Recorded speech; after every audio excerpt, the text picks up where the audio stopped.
Welcome back to Grammar Fundamentals for the SAT. This is Chapter 1, Lesson 4. Last time we covered personal, possessive, reflexive, and intensive pronouns. Today we finish pronouns with 4 more kinds: interrogative, relative, demonstrative, and indefinite. Let's start with the pronouns that ask. An interrogative pronoun begins a question. There are 5 of them: who, whom, whose, what, and which. Each one also has an ever cousin: whoever, whatever, whichever, used the very same way. Here's one at work. Who left this umbrella by the door? See how who kicks off the whole question? That's the signal. An interrogative pronoun launches a question. So just ask yourself one thing. Is this word starting a question? If it is, it's interrogative. Now meet their twins, the relative pronouns. And here's where it gets interesting, because they use almost the same words: who, whom, whose, which, and that. But a relative pronoun doesn't ask anything. Instead, it introduces a subordinate clause, a describing clause, and links it back to a noun. Look at this. The coach who trained us retired. The word who starts the clause who trained us, and that clause describes the coach, telling us which coach we mean. No question anywhere. Who is simply connecting a description to a noun. That's the whole idea of a relative pronoun. It relates a clause to the noun it describes. Here's the catch that trips students up. Who, whom, and that can be either interrogative or relative, the very same word. So how do you tell? Just look at the word's job. If it's asking a question, it's interrogative. Who is coming? That's a straight question, so interrogative. But if it's describing a noun, introducing a clause that tells you which one, then it's relative. Take the person who parked there. Here, who isn't asking anything at all. It's describing which person we mean. So the test is one quick question. Is this word asking something, or is it describing a noun? Asking, interrogative. Describing, relative. Now the next kind, demonstrative pronouns, which point out something specific, the way you'd point with your finger. There are only 4, and they split 2 ways. This and these point to something near you. That and those point to something farther away. They also tell you number. This and that mean one thing, while these and those mean more than one. For example, this is the book I lost. The word this points straight at one specific book, right here. So whenever a pronoun seems to point, this, that, these, or those, it's demonstrative.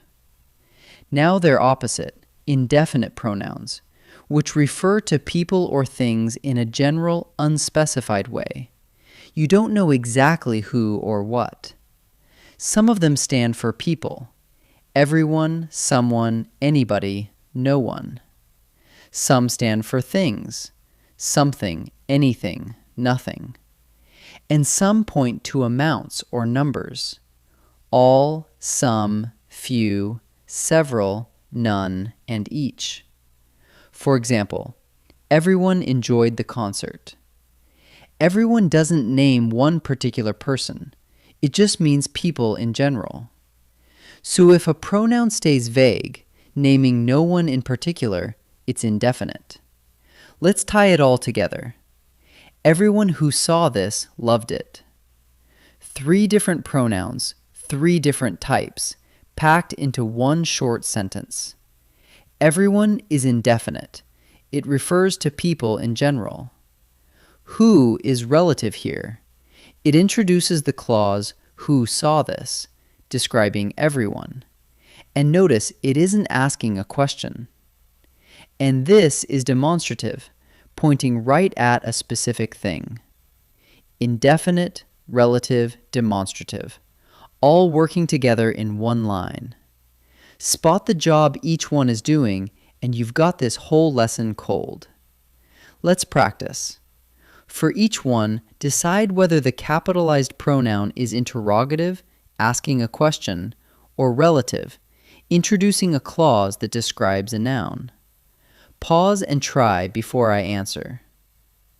Who is coming to my party? The word who kicks off a direct question, and there's the question mark at the end.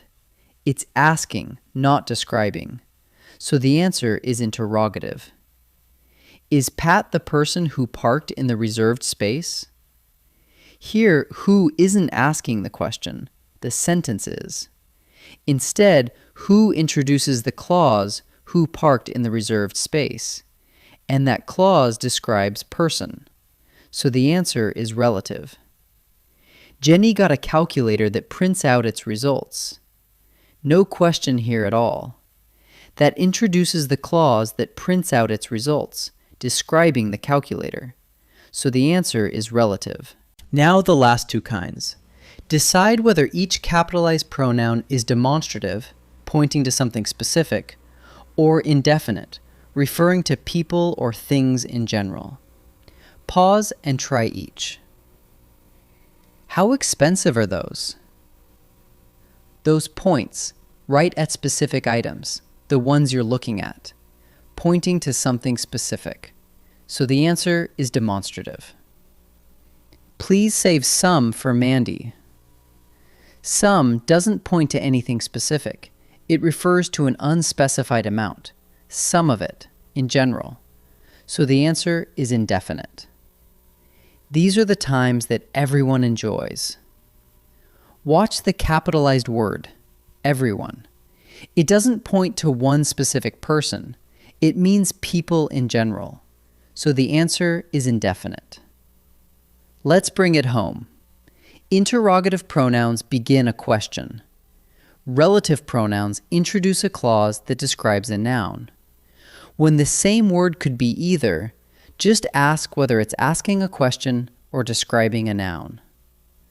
Demonstrative pronouns point to something specific. This, that, these, those. While indefinite pronouns stay general, like everyone, few, and none. That completes our tour of pronouns. Wonderful work. In Lesson 5, we move on to the part of speech that brings sentences to life, the verb.